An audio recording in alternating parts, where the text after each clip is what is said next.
নির্বেদ হইল পথে করেন বিচার, নিজাতু দেহ মোর অত্যন্ত অসার। জগন্নাথে গেলা তার দর্শন না পাইমু, প্রভুর দর্শন সদা করিতে নারিমু। মন্দির নিকটে শুনি তার বাসা স্থিতি, মন্দির নিকটে যাইতে মোর নাহি শক্তি। এখানে কি বলা হলো, যে গম্ভীর নৈরাশ্যের ফলে সনাতন গোস্বামী বিবেচনা করলেন আমি নিজ জাতি এবং আমার এই দেহ ভগবানের সেবার অযোগ্য। আমি যখন জগন্নাথ পুরীতে যাব তখন আমি জগন্নাথ দেবকে দর্শন করতে পারবো না, এবং আমি সর্বদা শ্রীচৈতন্য মহাপ্রভুকে দর্শন করতে পারবো না। আমি শুনেছি যে তিনি মন্দিরের সন্নিকটে বাস করেন, কিন্তু মন্দিরের কাছে যাবার শক্তি আমার নেই। আমি যে মন্দিরের কাছে যাব, আমার তো সারা গায়ে কণ্টুরসা হয়েছে। আমি যে হেঁটে চলবো, পায়ে ফসকা, আমাগুড়ি দিয়ে যাব, হাঁটুতে হাতে সব কণ্টুরসা, তাহলে আমার তো যাওয়ার শক্তি নেই। তাই কি বলেছেন, জগন্নাথের সেবক ফেরে কার্য অনুরোধে, তার স্পর্শ হইলে মোর হবে অপরাধে। শ্রী জগন্নাথ দেবের সেবকেরা নানা কাজে সেখানে যাতায়াত করেন, তারা যদি আমাকে স্পর্শ করে তাহলে আমার অপরাধ হয়, কারণ আমার গায়ে কণ্টুরসা রোগ আছে। তাতে যদি এই দেহ ভালো স্থানে দিয়ে দুঃখ শান্তি হয় আর সদগতি পাইয়ে, তাই যদি কোনো পবিত্র স্থানে আমি আমার এই দেহ উৎসর্গ করি তাহলে আমার দুঃখের শান্তি হবে এবং আমি সদগতি লাভ করব।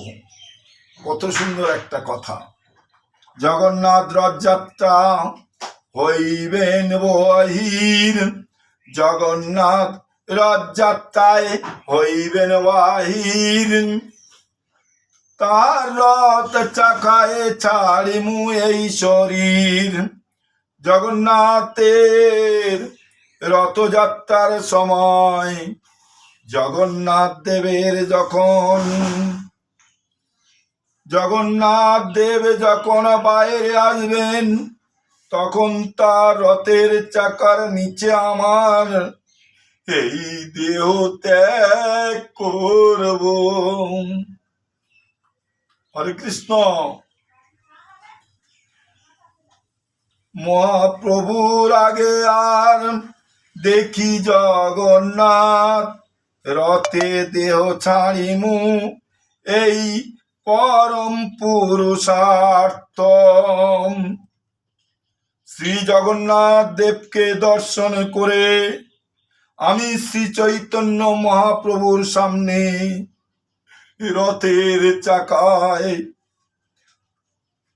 রথের চাকার তলায় আমার দেহ ত্যাগ করব। সেটি হবে আমার জীবনের পরম পুরুষার্থ। আমার এর থেকে আর কিছু করার নাই। এই তো নিশ্চয় করি নীলাচলে আইলা, লোকে পুচ্ছি হরিদাস স্থানে উত্তরিলা। এই সময় এই সংকল্প করে সনাতন গোস্বামী নীলাচলে এসে পৌঁছলেন এবং লোককে জিজ্ঞাসা করতে করতে হরিদাস ঠাকুরের কুটিরে সে উপস্থিত হলেন। হরিদাসের হইল তেও চরণ বন্দন, হরিদাসের কইলা তেও চরণ বন্দন। জানি হরিদাস তারে কইলা লিঙ্গন, তিনি হরিদাস ঠাকুরের শ্রীপাদ পদ্মে বন্দনা করলেন এবং তাকে হরিদাস ঠাকুর চিনতে পেরে আলিঙ্গন করলেন। এইভাবে মহাপ্রভু দেখিতে তার উৎকণ্ঠিত মন, হরিদাস কহে প্রভু আসিবেন এখন।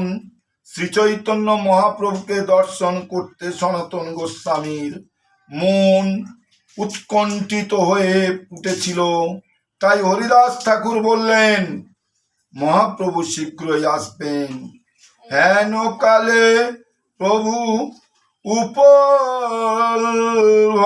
দেখিয়াম, হরিদাসে মিলিতে আইলা ভক্তগণ লয়াম।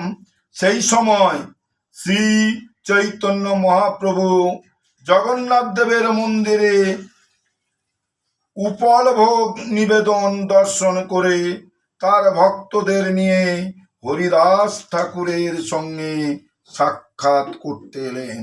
প্রভু দেখি দুয়ে পড়ে দণ্ডবত হইয়া, প্রভু আলিঙ্গিলা হরিদাসের উঠাইয়াম। হরিদাস শ্রী চৈতন্য মহাপ্রভুকে দেখে তারা দুজনেই দণ্ডবত হয়ে প্রণতি নিবেদন করলেন এবং মহাপ্রভু তখন হরিদাসকে উঠিয়ে আলিঙ্গন করলেন। হরিদাস কহে সনাতন করে নমস্কার, সনাতনে দেখি প্রভু হইলা চমৎকার। হরিদাস ঠাকুর শ্রী চৈতন্য মহাপ্রভুকে বললেন, সনাতন আপনাকে প্রণতি নিবেদন করছে। সনাতন গোস্বামীকে দেখে মহাপ্রভু শ্রী চৈতন্য মহাপ্রভু অত্যন্ত আনন্দিত হলেন, কারণ সনাতনকেই তো উদ্ধার করবে। হরে কৃষ্ণ হরে কৃষ্ণ হরে কৃষ্ণ কৃষ্ণ কৃষ্ণ হরে হরে, হরে রাম রাম রাম হরে হরে, হরে কৃষ্ণ কৃষ্ণ কৃষ্ণ হরে হরে, হরে রাম রাম রাম হরে হরে, হরে কৃষ্ণ কৃষ্ণ কৃষ্ণ হরে হরে, হরে রাম রাম রাম হরে হরে, হরে কৃষ্ণ কৃষ্ণ কৃষ্ণ হরে হরে, হরে রাম রাম হরে হরে। জয় রাধে শ্যাম, জয় রাধে জয় রাধে জয় রাধে, হরি বল হরি বল হরি।